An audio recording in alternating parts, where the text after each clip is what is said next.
نستعينه ونستهديه ونستغفره ونعوذ بالله من شرور أنفسنا ومن سيئات أعمالنا من يهد الله فلا مضل له ومن يضلل فلن تجد له وليا مرشدا أشهد أن لا إله إلا الله وحده لا شريك له وأشهد أن محمدا عبده ورسوله اللهم صل وسلم وبارك على محمد وعلى آله وأصحابه أجمعين اللهم رب اشرح لي صدري ويسر لي أمري واحلل عقدة من لساني يفقهوا قولي ولا حول ولا قوة إلا بالله العلي العظيم اللهم لا سهل إلا ما جعلته سهلا وأنت تجعل الحزن إن شئت سهلا ربي يسر ولا تعسر وأتمم بالخير أما بعد. Kita masuk surah Abasa, surah yang ke-80. Surah yang ke-80 mempunyai 42 ayat. A'udzubillahi minasyaitonirrajim. Bismillahirrahmanirrahim. Abasa wa tawalla. Abasa telah bermasam muka. Abasa telah bermasam muka. Wa tawalla, dan dia telah berpaling. Bermasam muka dan telah berpaling. Anja'ahu, kerana telah datang kepadanya.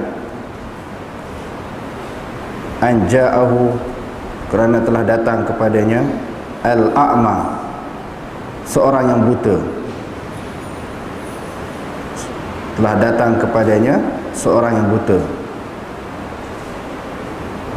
Orang yang buta yang dimaksudkan di dalam ayat ini adalah Abdullah ibnu Ummi Maktum.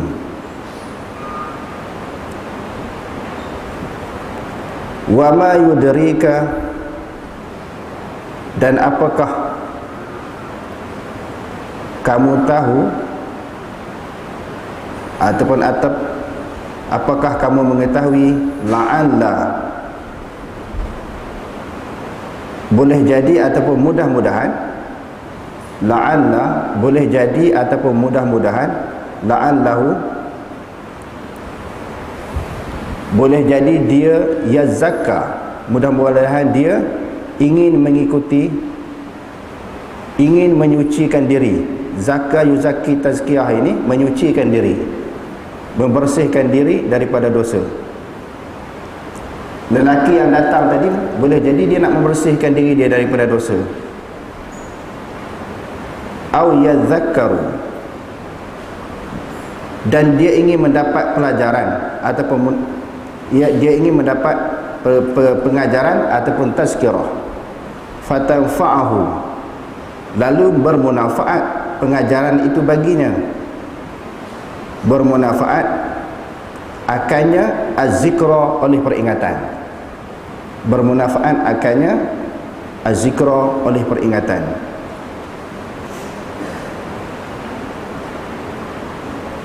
Amma man istaghna, adapun orang-orang yang istaghna, yang merasa cukup, merasai memadai, yang merasa diri mereka kaya. Kaya di sini maknanya memadai ataupun cukup. Macam kita belajar sifat 20, salah satu daripada sifat Allah istighna. Istighna, kaya daripada sekalian makhluk. Iftiqar, semua makhluk berhajat kepada Allah Subhanahu wa ta'ala. Fa anta lahu, maka engkau baginya.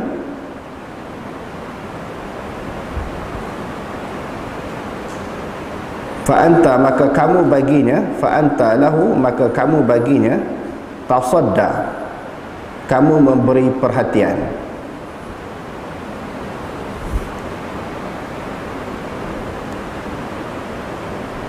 Wa ma 'alaika alla yazakka, wa ma 'alaika, padahalnya tidak ada atas engkau, tidak ada atas engkau, alla, jika tidak, yazakka, dia menyucikan diri ataupun dia beriman. Wa amma man ja'aka yas'a, dan adapun orang-orang yang datang kepadamu, ja'aka yas'a, orang-orang yang datang kepadamu, yas'a dengan berusaha, wahwa, dan dia iaitu Ibnu Ummi Maktum, yakhsha, takut kepada Allah, fa anta anhu, maka engkau daripadanya mengabaikan, engkau daripadanya mengabaikan. Jadi kita tengok tafsiran ataupun huraian yang dikemukakan oleh ulama tafsir di dalam ayat yang kita bacakan tadi. Ayat ini mengisahkan ketika Nabi SAW bersama dengan beberapa orang kafir Quraisy di Mekah, Nabi asyik nak melayani mereka untuk nak teka mereka masuk Islam, nak ajak mereka, nak pujuk mereka masuk Islam. Berbagai-bagai cara telah dilakukan oleh Nabi SAW, dan Nabi mengambil banyak peluang-peluang. Maksudnya bila ada kesempatan dan peluang-peluang bertemu dengan orang kafir ini, Nabi akan pujuk mereka, ajak mereka masuk Islam. Apatah lagi mereka pemimpin-pemimpin Mekah. Bila dapat ambil pemimpin ini, mereka mempunyai pengikut yang ramai. Pengikut mereka akan mengikut jejak langkah mereka, turut masuk Islam, beriman kepada Nabi. Sebab itu Nabi bersungguh sangat nak supaya mereka masuk Islam. Di dalam waktu yang sama, di dalam majlis yang sama, ada seorang sahabat yang dikenali dengan Abdullah ibnu Ummi Maktum, seorang sahabat yang buta. Nama sahabat ini kalau kita belajar tafsir dan juga hadis Nabi sangat terkenal, sangat masyhur. Di antaranya hadis yang diriwayatkan oleh Imam Tirmizi. Rasulullah SAW bersabda, "Inna Bilalan yu'azzinu bilail, kulu washrabu hatta yu'azzina ibnu Ummi Maktum." Sesungguhnya Bilal itu melaungkan seruan azan pada waktu malam. Azan subuh di zaman Nabi SAW berlaku 2 kali. Sedina Bilal azan sebelum masuknya waktu sembahyang, dia menggerakkan orang. Bila digerak orang, orang bersihkan diri, mengambil wuduk untuk menyiapkan diri pergi ke masjid. Masa tu waktu tak masuk lagi. Lalu Nabi kata, bila Bilal melakukan seruan azan, kamu boleh makan dan minum ketika sahur. Boleh makan dan minum ketika sahur apabila kedengaran azan yang dilakukan oleh Bilal. Tetapi apabila azan yang dilakukan oleh Abdullah ibnu Ummi Maktum, kamu kena berhenti.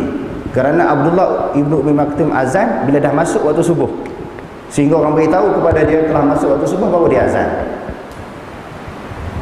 Berdasarkan kepada hadis ini, bahawa kita boleh makan sahur sampai masuk waktu subuh.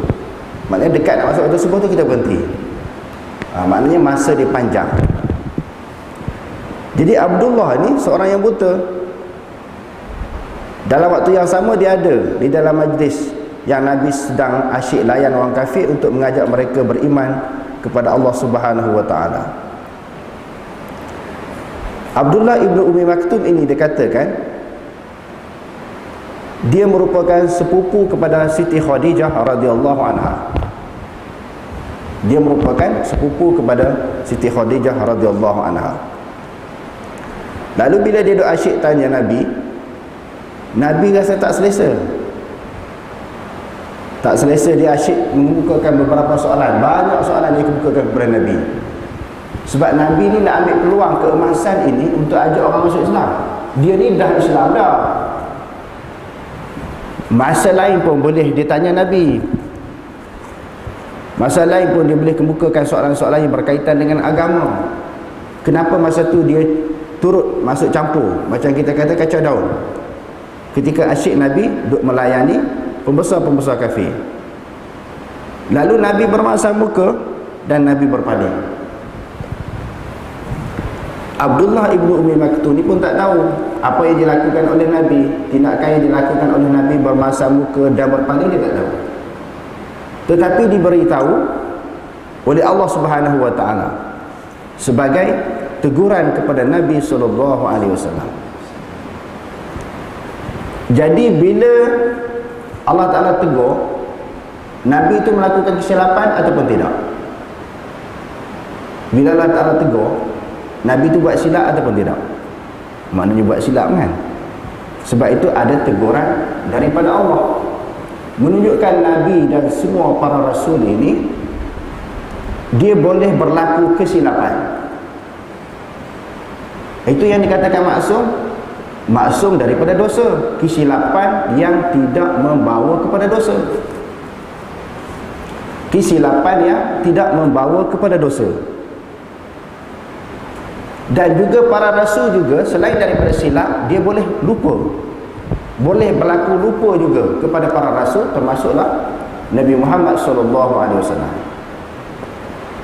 Bukti yang tadi, bukti Rasulullah tersilap.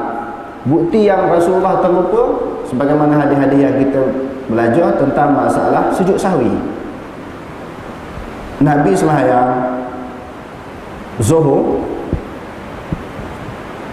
pada suatu ketika dia sembahyang 2 rakaat, lalu dia keluar daripada masjid. Sahabat ingat mungkin syariat baru datang kepada Nabi, kok sembahyang 4 rakaat telah dikosarkan. Lalu bila keluar daripada masjid, Abdullah, seorang sahabat yang dikenali dengan Zul Yadain, sahabat yang mempunyai 2 tangan yang panjang, bukan tangan dia panjang macam orang dia tunjuk macam tu. Dia kata, aku siratis solah amnasita, adakah sembahyang telah dikosarkan jadi 4, Allah Ta'ala kurangkan jadi 2, ataupun memang kamu lupa? Lalu Rasulullah tanyalah Abu Bakar, Umar dan sahabat-sahabat yang lain, apakah betul apa yang disebut oleh Zulyadan ini, kita sembahyang tadi 2 rakaat? Sahabat kata betul. Rasulullah masuk dalam sembahyang, dia takbir, sambung balik, sambung 2 lagi. Itu dibahaskan di dalam masalah fiqh, macam mana berjalan dan bercakap kan. Jadi sampai hadis itu kita bincang dengan panjang. Jadi nak ceritanya boleh berlaku lupa kepada Nabi. Dan ulama juga membahaskan silap boleh berlaku kepada Nabi, lupa boleh berlaku kepada Nabi. Yang ketiga apa dia? Yang ketiganya, adakah Nabi ini boleh beristihad, ataupun semata-mata tindakan Nabi, pergerakan Nabi ini semua berdasarkan kepada wahyu. Semalam kita bahas pengajian di Taman Impian. Bagi-bagi siapa yang tak tengok lagi, kita ulang balik perbahasan itu. Jadi sebagian ulama kata bahawa Nabi ini, semua Nabi lah, bukan kata Nabi Muhammad, termasuklah Nabi Muhammad SAW, dia tidak beristihad. Semua masalah yang berkaitan dengan hukum hakam agama ditunggu wahyu. Kalau Allah Ta'ala tak tunggu wahyu, dia tak cakap, dia tak beritahu.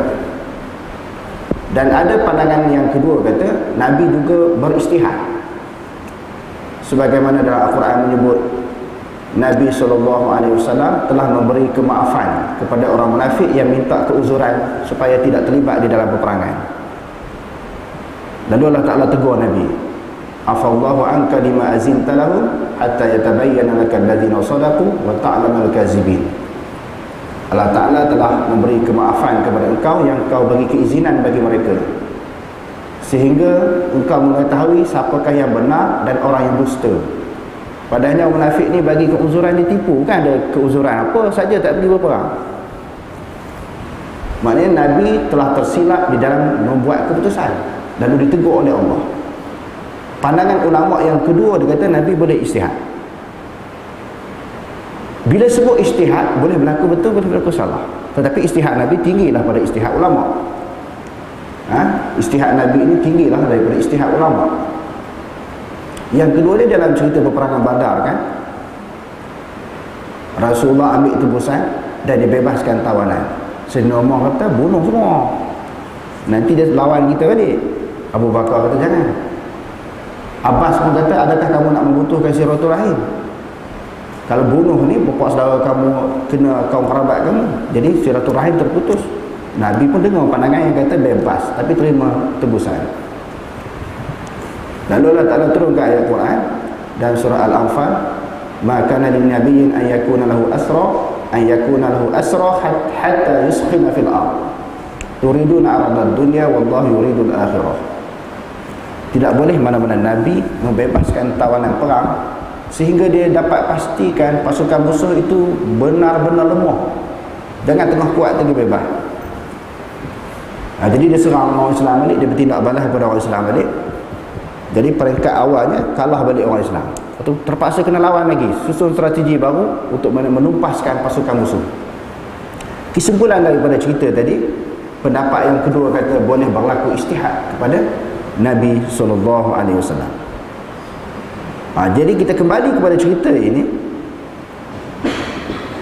bahawa Rasulullah bermasa muka di atas tujuan dia nak memberi tumpuan kepada orang kafir ini untuk masuk Islam. Jadi Abdullah ibnu Umi Maktum ni secara kebetulan dah Islam, dah beriman kepada Allah, tidak perlu diberi tumpuan. Lalu Allah Subhanahu wa taala telah menegur akan tindakan perbuatan yang dilakukan oleh Abdullah ibnu Umi Maktum. Jadi dalam huraian yang dikemukakan oleh para ulama, pada masa itu Abdullah ibnu Umi Maktum memanggil Nabi SAW. Ya Rasulullah, ajarkanlah saya mengaji akan Al-Quran dan ajarkan ilmu yang Allah ajarkan kepada Tuhan hamba. Kata-kata ini diulang-ulangkan beberapa kali tanpa menyadari bahawa Nabi SAW sedang sibuk melayani sekumpulan kaum. Maklumlah dia ni seorang yang buta, dia tak tahulah Nabi sedang buat apa. Rasulullah SAW tidak bersenang hati kerana percakapannya terputus, dipotong oleh percakapan Abdullah ibnu Umi Maktum, sehingga terbayanglah di wajahnya perasaan kurang senang. Lalu baginda bermasa muka dan berpaling, tidak mengendahkan, maknanya tak bagi layanan kepada Abdullah ibnu Umi Maktum. Pada pelajaran kita yang lalu, kita telah bincangkan tentang beberapa tindakan sahabat yang ditegur oleh Allah Ta'ala di dalam surah Al-Ahzab ayat berapa tu, bila Nabi SAW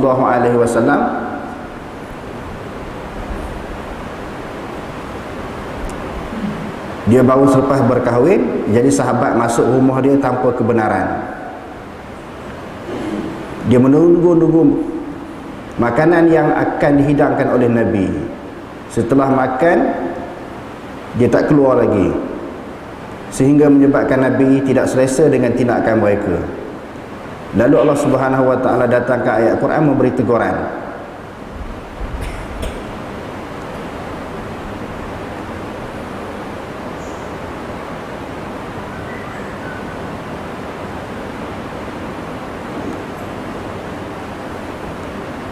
Ayat 53 surah Al-Ahzab.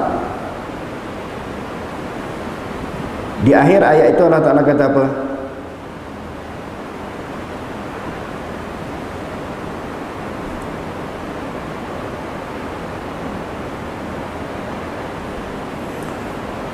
Di tengah-tengah ayat itu Allah Ta'ala kata, inna zalikum kana yu'zin nabiyya fayastahyi minkum. Sesungguhnya yang demikian itu menyakiti Nabi dan dia malu kepada kamu. Dia malu kepada kamu. Jadi jawapan selepas daripada itu, apa yang Allah Ta'ala sebut?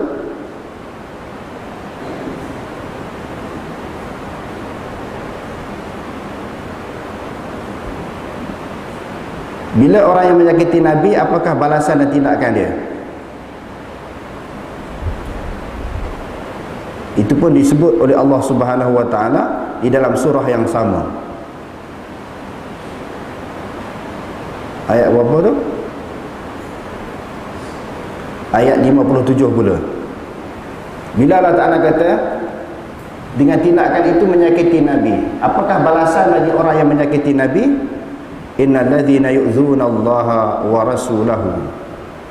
Sesungguhnya orang yang menyakiti Allah dan menyakiti Rasulnya, la'anahumullah, telah melaknat akan mereka itu oleh Allah fid dunya wal akhirah, di dunia dan juga di akhirat, wa a'adda lahum 'adzaban muhina, dan Allah Subhanahu wa taala menyediakan kepada mereka azab yang hina.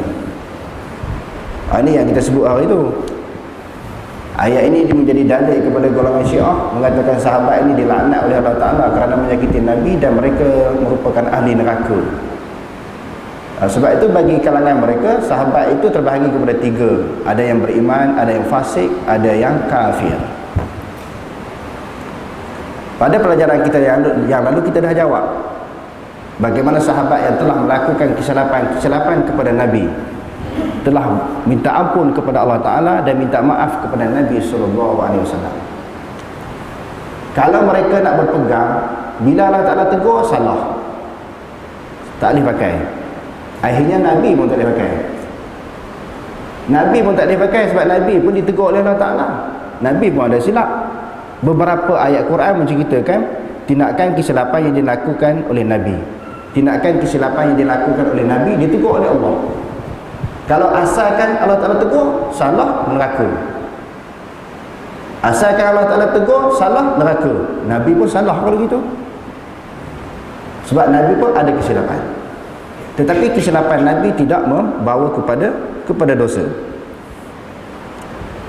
Jadi kita kembali kepada ayat yang kita bacakan tadi.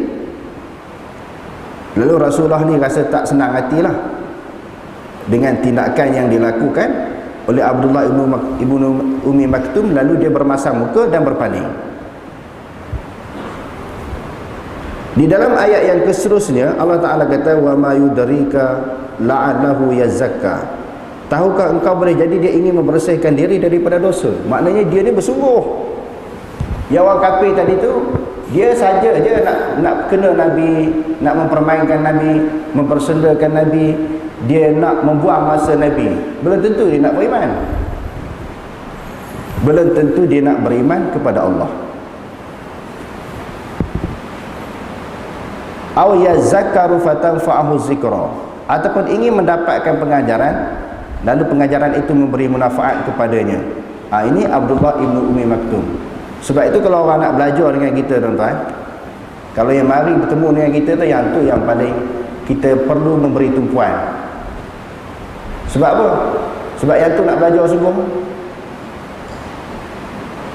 Macam saya sendiri, kalau orang yang datang ke rumah tu, yang tu saya semangat lah, walaupun seorang, walaupun dua orang, tak ramai.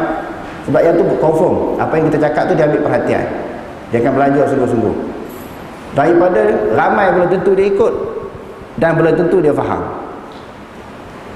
Setengah orang, dia bila tengok ramai tu macam ni, ramai semangat, belum tentu dia faham, belum tentu dia boleh ikut, belum tentu dia terima. Tetapi yang datang bertalaki tu, betul-betul mengadap tu, macam Abdullah ibnu Ummi Maktum tadi, yang tu dah tentu dia nak belajar sungguh. Berdasarkan kepada pengajaran ayat yang kita baca ini, maka perlu kita mengambil iktibar dan pengajaran. Hak orang yang bersungguh itu perlu diberi perhatian.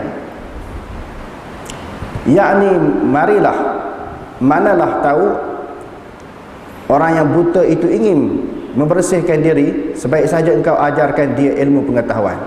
Ini di dalam tafsir yang dikemukakan oleh ulama. Walaupun dia buta, boleh jadi dia lebih bersungguh.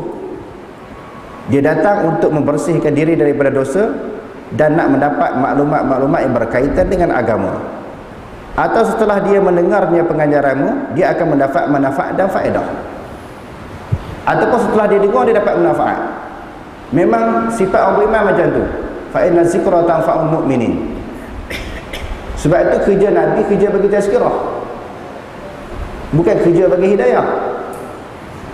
Kerja orang yang menyambung risalah Nabi, dakwah Nabi, perjalanan Nabi, cerita dia tazkirah. Kerja kita, kerja tazkirah, memberi peringatan.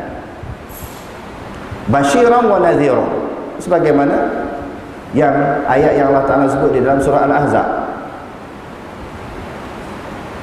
Membawa berita gembira dan menakutkan, itu kerja orang agama. Sama ada orang nak terima, menolak, percaya ataupun tidak, itu bukan kerja kita. Bila Nabi SAW mempunyai semangat yang begitu tinggi di dalam menyampaikan dakwah ini, sehingga berlaku kepada bapa saudara dia Abu Talib, bila hampir meninggal dunia, Rasulullah ini dia tak putus asa pergi lagi Sebelum ni pun selalu dia menyampaikan dakwah, mengajak beriman. Bapa saudara dia Abu Talib disuruh mengucap 2 kalimah syahadah, tak terima. Sampai dia sakit tenat nak mati, Rasulullah pergi lagi. Tak putus asa Rasulullah. Jadi bila dia ajar beberapa kali kalimah syahadah, tidak diikuti oleh bapa saudara dia Abu Talib sampai menghembuskan nafas yang terakhir sampai mati. Lalu Nabi ni kecewa sangat, sedih sangat. Yang tak ikut tu bukan orang lain, termasuk bapa saudara dia sendiri. Tak nak beriman sampai ke sudah. Nabi sedih bila dia menangis. Lalu Allah Ta'ala turunkan ayat Al-Quran, innaka la tahdi man ahbabta walakin Allah yahdi man yasha wa huwa a'lamu bil muhtadin. Wahai Muhammad, engkau tidak boleh bagi hidayah, petunjuk kepada orang yang kau kasihi, tapi Allah lah yang memberi petunjuk kepada sesiapa sahaja yang dia kehendaki. Bila kita ada perasaan sebagaimana perasaan yang dimiliki oleh Nabi, ada pemikiran sebagaimana pemikiran yang difikirkan oleh Nabi, kita tak begitu bersedih sangat, orang tak nak terima. Sebab kerja kita sampai, kerja kita cerita. Jadi yang beri hidayah ataupun tunjuk bukan kerja kita, tetapi adalah Allah Subhanahu wa taala. Amma man istaghna, adapun orang yang merasa dirinya serba cukup. Istaghna kan cukup, rasa cukup. Pembesar-pembesar kafir ni dia rasa dia hebat. Dia bukan nak dengar pun, dia bukan nak terima pun, sebab dia rasa dia cukup lengkap, cukup sempurna. Di antara sebab mana-mana golongan, mana-mana puak, mana-mana individu tak terima agama ni kerana rasa hebat. Dia tak terima, dia rasa hebat. Tidak ada perasaan rendah diri, rasa kurang, rasa perlu, rasa berhajat, itu tak ada. Selagi mana ada perasaan itu kepada manusia, dia tak akan belajar, dia tidak akan menerima ilmu, dia tidak akan menerima kebenaran. Sebagaimana yang dimiliki oleh sifat ini, keadaan ini oleh orang kafir. Dia rasa dia kaya, dia rasa dia cukup. Bila dia rasa dia cukup, maka dia tidak perlu sesuatu daripada yang lain. Lalu Allah Ta'ala sebut lagi, fa'anta lahu tasadda, maka engkau telah melayani dengan baik. Puak-puak ni bukan nak beriman pun, tapi kau bagi layanan yang baik kepada mereka, ajak mereka nak beriman, masuk Islam, padahalnya dia tak beriman juga. Kenapa yang ni perlu diberi tumpuan ataupun layanan, sedangkan orang yang buta tadi kamu tidak layan dan kamu abaikan?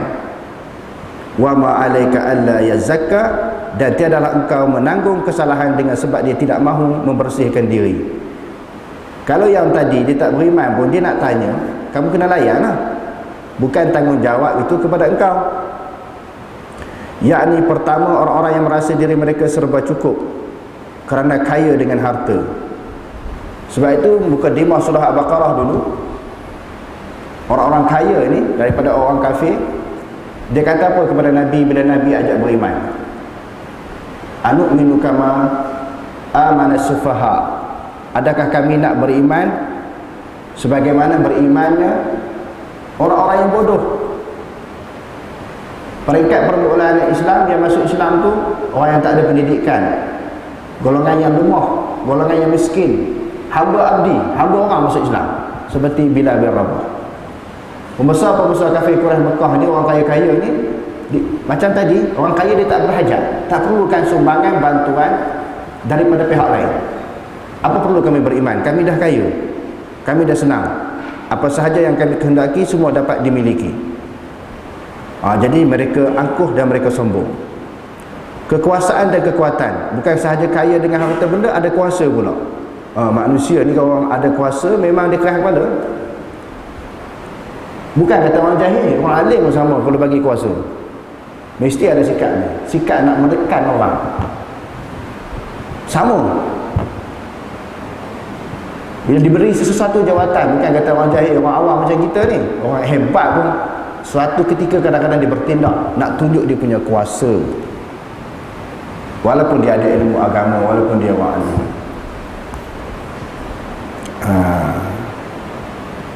Sebab apa? Kuasa. Yang menyebabkan manusia lupa Allah Subhanahu wa taala.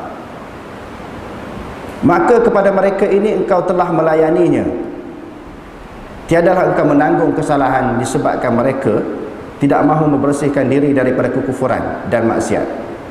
Engkau tidak tuntut untuk memberikan pimpinan.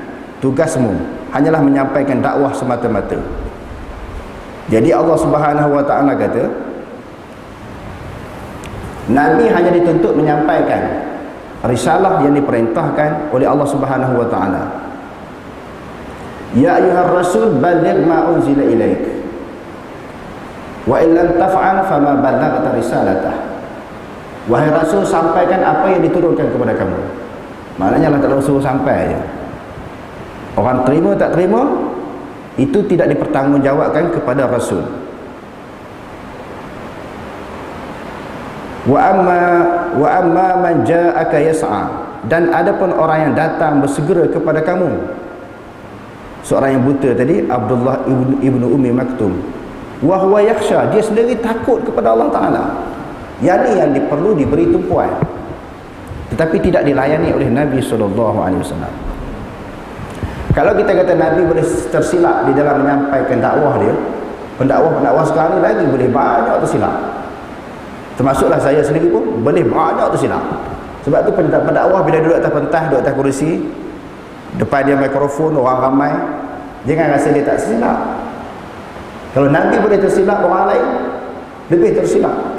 Sebab tu bila kita menyampaikan sesuatu masalah hukum hakam, bila ditegur oleh orang, kita kena terima. Belum tentu apa yang kita sebut ini betul.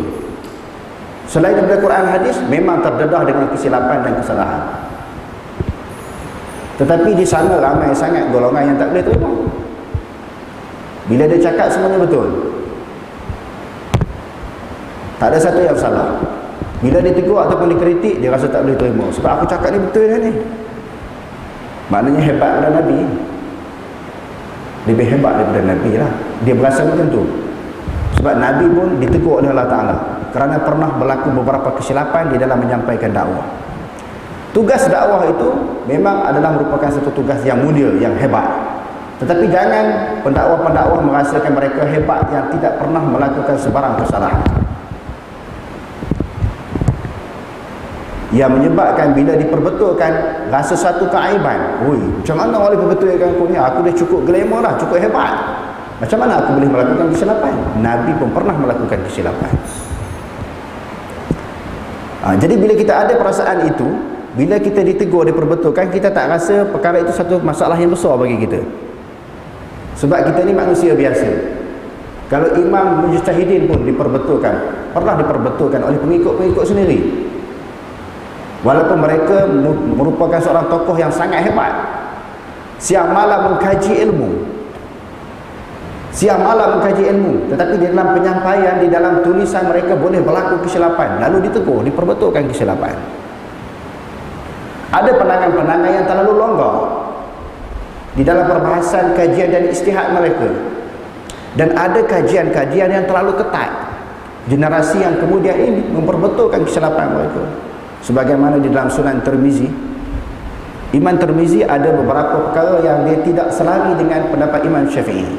Di antaranya di dalam bab masalah najis yang terlalu ketat, sedangkan di sana ada kelonggaran daripada syaraknya, daripada hadis Nabi nya. Ada kelonggaran. Nanti kita sampai kepada bab dia, kita bincang apakah masalah yang ketat di dalam sesuatu mazhab, termasuklah dalam mazhab yang kita pegang. Dan ada yang terlalu longgar, kadang-kadang tidak sesuai dengan Quran hadis. Terlalu longgar, tak sesuai.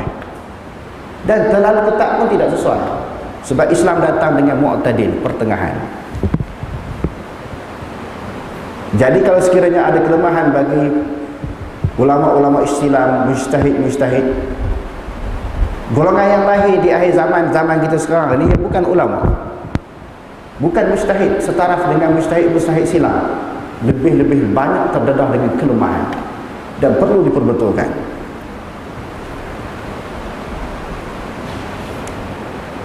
Fa'anta anhu talaha, maka engkau mengabaikannya.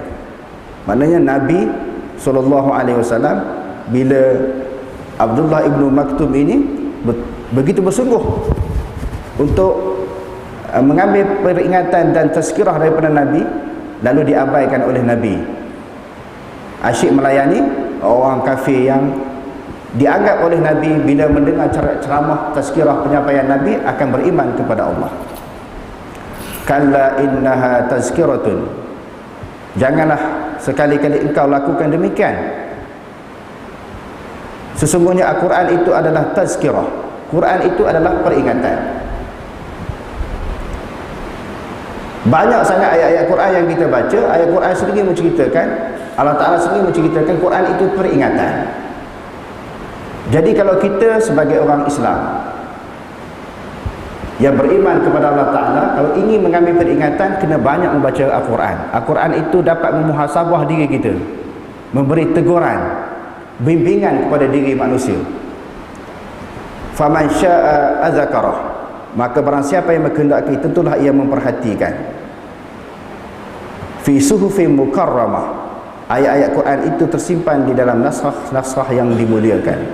Marfu'atin mutahharah, yang tinggi lagi disucikan. Bi aidi safarah, di tangan para penulis malaikat.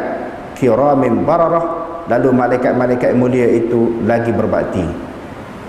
Jadi ayat yang ke-11 sampai yang ke-16 insya-Allah kita sambung pada pelajaran yang akan datang. Ada soalan?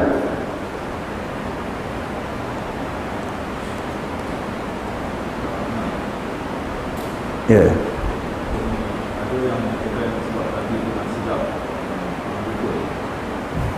Nabi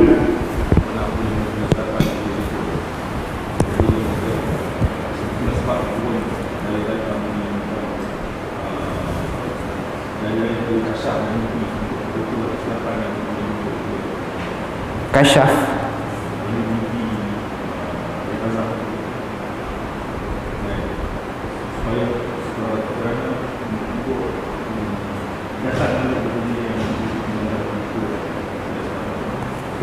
Maknanya boleh jumpa Rasulullah secara yakazah zaman sekarang. Hadis yang diriwayatkan oleh Imam Bukhari ada menyebut, man ra'ani fil manam faqad ra'ani. Dalam riwayat yang lain, fa inna syaitan la yatamatsalu bi surati. Dalam riwayat yang lain pula menyebut, man ra'ani fil manam fasayarani fil yaqzah. Siapa-siapa yang bermimpi aku, kata Nabi, itulah aku. Dalam satu riwayat mengatakan fa inna syaitana la yatamatsalu bi surati. Sesungguhnya syaitan itu tidak dapat menyerupai wajahku. Bila mimpi Nabi confirm aku. Dalam riwayat yang ketiga, Nabi kata fasayarani fi yaqzah. Dia akan melihat aku ketika jaga. Jadi maknanya maksud melihat Nabi ketika jaga ini, dia khusus bagi para sahabat Nabi yang sezaman dengan Nabi SAW. Ada tafsiran ulama menyebut bahawa yang dimaksudkan di situ adalah sahabat-sahabat yang berada di Mekah yang belum sempat berhijrah bersama dengan Nabi ke Madinah Al-Munawwarah, teringin sangat, rindu sangat nak bertemu dengan Nabi. Lalu sehingga Allah Ta'ala mendatangkan mimpi. Jadi bila mimpi Nabi di Mekah, dia akan berjumpa Nabi dalam keadaan yaqzah, berjumpa Nabi di dalam keadaan jaga. Betul. Bila dia berhijrah pergi berjumpa Nabi di Madinah, jumpalah Nabi dalam keadaan jaga. Kalau di dalam setelah kewafatan Nabi, para ulama usul hadis dan juga ulama usul fiqh membahaskan isu lihat Nabi secara yaqzah. Mereka berpendapat dalam bab tahammulur riwayah, bab menanggung riwayat, menanggung hadis Nabi, bawa hadis Nabi. Bila wafat saja Nabi, tak ada siapa pun yang boleh nampak Nabi secara yaqzah. Mimpi harus boleh berlaku sebab ada hadis. Jumpa Nabi secara jaga mustahil. Sebab ulama mengemukakan kaedah bila seseorang itu bertemu dengan Nabi, sebagaimana Ibn Hajar Al-Asqalani di dalam kitabnya Al-Isabah fi Tamyiz Sahabah. Sahabat ini siapa dia? Iaitu seseorang yang melihat Nabi. as-sahabi man ra'a an-nabiy sallallahu alaihi wasallam fi hayatihi wa amina bihi wa mata 'ala al-islam. Sahabat ni orang yang pernah tengok Nabi ataupun duduk dalam majlis bersama dengan Nabi. Dia tak pernah tengok kerana dia buta nak nampak Nabi macam mana, tetapi dia pernah berada dalam majlis bersama dengan Nabi, beriman dengan Nabi, mati di dalam keadaan Islam. Jadi kalau orang zaman sekarang melihat Nabi, dia mengaku dia melihat Nabi dalam keadaan yaqzah, iaitu jaga, maka sahabat Nabi ini berkekalan sampai kiamat, tak putih-putih sahabat. Generasi sahabat ini berlaku sampai Nabi sampai ke hari kiamat. Sebab apa orang ni boleh mendakwa dia mimpi Nabi, dia sahabat Nabi. Generasi yang kemudian pula dia nampak Nabi secara yaqzah lagi. Kalau mimpi okey boleh terima, tetapi dia nampak Nabi secara jaga. Siapa nampak Nabi adalah sahabat. Sampai sahabat ini berkekalan sampai kiamat, ada sahabat Nabi. Tidak terputus dengan sahabat yang terakhir mati. Tak putus. Sebab melihat Nabi sahabat, lihat Nabi sahabat. Kita pula jumpa dia, kita tabi'in. Kita pernah jumpa sahabat, kita tabi'in.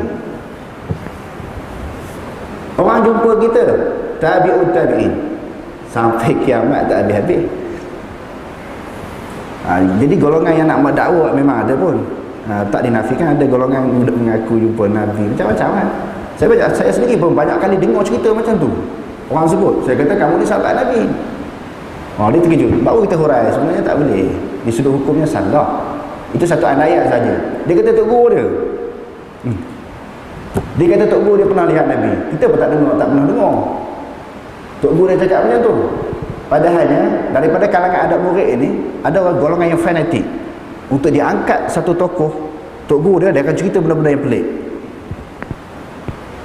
Kita menghormati semua ulama, semua Tok Guru, tapi cerita-cerita yang tak guna Sarawak kita tak boleh pakai. Kita tahu kealiman Datuk Tok Kenali, keilmuan dia, kehebatannya di Malaysia ni sangat terkenal. Tapi sehingga ada cerita yang lapor kepada saya, dimaklumkan kepada saya, Tok Kenali ni pergi Mekah jalan kaki. Dalam masa beberapa saat dah sampai ke Mekah. Bila Tok Guru dia, ini yang cerita soal sahabat saya yang belajar lama. Dia kata ada satu cerita yang dia dapat daripada guru dia. Bila Tok Syekh Arab tanya Tok Kenali, makanan apa yang paling istimewa, buah apa yang paling istimewa, yang paling sedap di Malaysia, Tok Kenali kata buah durian. Dia buat hurai buah durian ni macam mana. Tok Guru dia, orang Syekh Arab tu tak faham macam mana. Kalau tu tak puas, saya balik ambil. Dia tu balik ambil. Buah durian tu orang mari kat Tok Syekh Arab. Ini semua cerita berlaku. Macam tuan-tuan baca majalah Ujang, majalah apa dia gila-gila, macam tu lah cerita berlaku. Tok Kenali kita tabik memang hebat, alim, tapi cerita yang dikaitkan dengan dia yang buat cerita-cerita tak munasabah tu kita tak boleh pakai. Ada seorang sahabat datang rumah saya. Ini bukan reka ni, memang betul. Duduk satu zaman dengan saya. Dia banyak baca buku tentang latar belakang Tok Kenali. Dia kata Tok Kenali ni balik daripada satu majlis keramaian kenduri. Majlis tu ada maksiat, dia kata. Lalu Tok Kenali ni berguling dalam kubang babi untuk membersihkan diri dia. Saya kata salah dari sudut hukum fiqh. Kalau dia rasa dia berdosa, istighfar kepada Allah. Bertaubat bukan berguling dalam apa dia kubang babi. Kecuali kalau isu sama ulama bahas pula bab sama. Banyak dengar cerita orang yang pelik-pelik daripada tokoh-tokoh yang tertentu, orang alim. Saya yakin orang alim tu hebat, dia hebat. Tapi cerita terhadap dia tu tak betul. Cerita terhadap dia banyak yang tak betul, yang perlu ditapis. Di antara hadis pun ulama telah membuat satu garisan, satu panduan. Kalau benda tak masuk akal, Ibnu Jauzi kata, bukan cerita hadis Nabi ni yang tak boleh terima oleh akal yang sempurna. Setelah dibahas dengan sanad, dengan matan dia, tiba-tiba secara akal pun tak boleh terima juga benda tu. Tak logik Rasulullah cakap benda tu. Hadis pun kita tolak. Bukan tolak hadis Nabi, tolak yang tak sepatutnya Nabi cakap. Macam ada hadis yang masyhur juga kan dalam buku-buku, Al-Bazijan Shifa'un min kulli da'. Timun penyembuh kepada semua penyakit. Siapa yang makan timun ini, semua penyakit sembuh. Apa sakit gaut, sakit pinggang, kecil manis, darah tinggi, semua makan timun dia. Itu kita nampak tak logik, itu ucapan Rasulullah. Kalau hadis Nabi confirm, kita tak tolak, kita terima. Tetapi kalau benda yang dikaitkan dengan Nabi, cerita yang tak benar Sarawak, kita tak diterima. Macam cerita yang dikaitkan orang alim tu begini-begini, boleh terbang, macam-macam cerita. Maknanya ada sayap lah orang alim tu. Jadi masuklah macam cerita ni, benda tu kita kena tapih. Tetapi tentang ulama, tok guru, orang alim, kita sangat hormat sebab mereka lebih hebat daripada kita. Segi keilmuannya, kewarakan, ketakwaannya lebih hebat. Tapi kalau cerita yang tak boleh terima, kita tak boleh terima. Okey, ada cerita lain, ada soalan lain.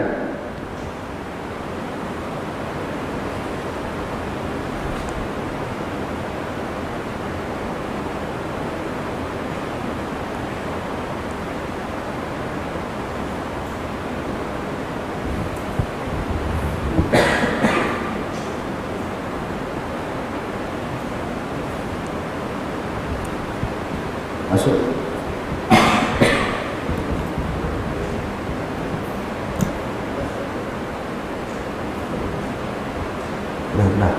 Dah. Wallahu a'lam. Aku qul hadza wa astaghfirullahal azim. Assalamualaikum warahmatullahi taala wabarakatuh.